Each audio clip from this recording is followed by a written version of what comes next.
नमस्कार, मैं डॉक्टर धारा diet yoga and Ayurveda channel में आपका स्वागत करती हूँ। शरद पूर्णिमा का हिंदू धर्म में एक विशेष महत्व है। उस दिन रात को चांद की रोशनी में खीर बनाकर खाने का भी विशेष महत्व है, जिसके वैज्ञानिक कारण वो कौन कौन सी बीमारियों में फायदा करती है और खीर बनाने के सही तरीके के बारे में मैं आपको बताऊंगी। शरद पूर्णिमा की रात्रि को चंद्रमा पृथ्वी से बहुत ज्यादा नजदीक होता है। उसकी किरणें खाने और पीने पे पड़ती है और वो खाना खाने से वर्ष भर निरोगी और पुष्ट रहता है। आयुर्वेद के अनुसार ऋतु परिवर्तन की शुरुआत होती है, इसलिए वात, पित्त और कफ दोषों को सही स्थिति में लाने के लिए मधुर रस यानी खीर का सेवन किया जाता है। खीर मीठी होती है और शीत ऋतु में होने वाले पित्त को कम करती है। शरद पूर्णिमा की खीर का वैज्ञानिक कारण देखें तो दूध में भरपूर मात्रा में लैक्टिक एसिड होता है, जो चांद की तेज रोशनी में दूध के और अच्छे बैक्टीरिया बनाने में मदद करता है। चावल में मौजूद स्टार्च इस काम को और आसान बना देता है और चांदी के बर्तन में रोग प्रतिकारक क्षमता होती है। शरद पूर्णिमा का चांद पृथ्वी से सबसे नजदीक होता है, इसी वजह से शरद पूर्णिमा के दिन रात को खुले आसमान में रखी गई खीर को फायदेमंद बताया गया है। शरद पूर्णिमा की खीर बनाने की विधि दूसरी खीर बनाने की विधि से थोड़ी अलग होती है। शरद पूर्णिमा को देसी गाय के दूध में 10 मूलक्वाथ, सौंठ,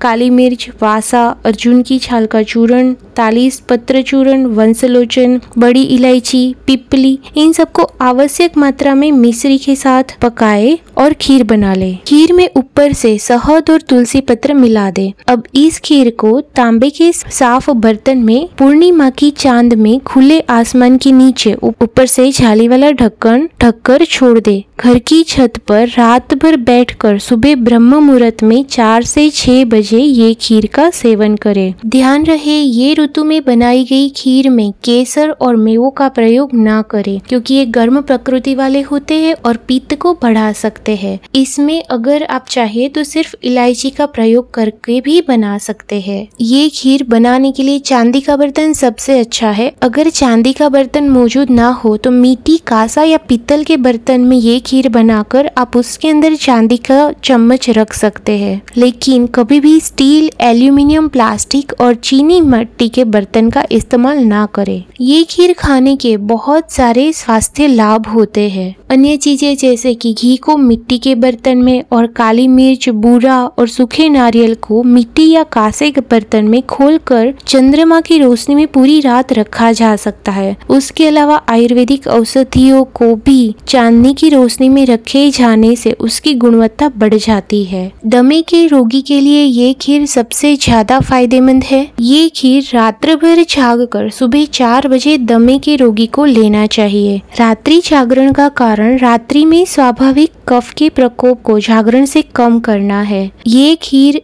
औषधि के सेवन के बाद 2 से 3 किलोमीटर पैदल चलना लाभदायक है। शरद पूर्णिमा के चांद को एकटक लगातार देखने से आंखों की रोशनी में सुधार आता है। दिल के मरीज, हार्ट के पेशेंट के लिए भी ये खीर बहुत फायदेमंद है। स्किन से संबंधित बीमारियों के मरीजों के लिए इस खीर का सेवन काफी फायदेमंद होता है। मलेरिया के बैक्टीरिया को जब पित्त का वातावरण मिलता है तभी वह 4 दिन में पूरे शरीर में फैलते हैं, नहीं तो थोड़े समय में समाप्त हो जाते हैं। ऐसे में मलेरिया फैलने का मुख्य कारण शरीर में पित्त का बढ़ना है। अगर पित्त को नियंत्रण में रखा जाए तो मलेरिया से बच सकते हैं। इसलिए खीर खाने से हम पित्त को संतुलित करके मलेरिया से बच सकते हैं। यह खीर डायबिटीज के पेशेंट भी ले सकते हैं। बस मिश्री की जगह पे प्राकृतिक स्वीटनर स्टीविया की पत्तियों को मिला दे। स्वस्थ व्यक्ति भी ये खीर ले सकते हैं, बल्कि पूरे महीने मात्रा अनुसार सेवन करें तो साइनोसाइटिस जैसे ENT ऊर्ध्व छत्रुगत स्वास्थ्य बीमारियों में लाभ मिलता है। कई आयुर्वेदिक चिकित्सक शरद पूर्णिमा की रात को दमे के पेशेंट को, अस्थमा के पेशेंट को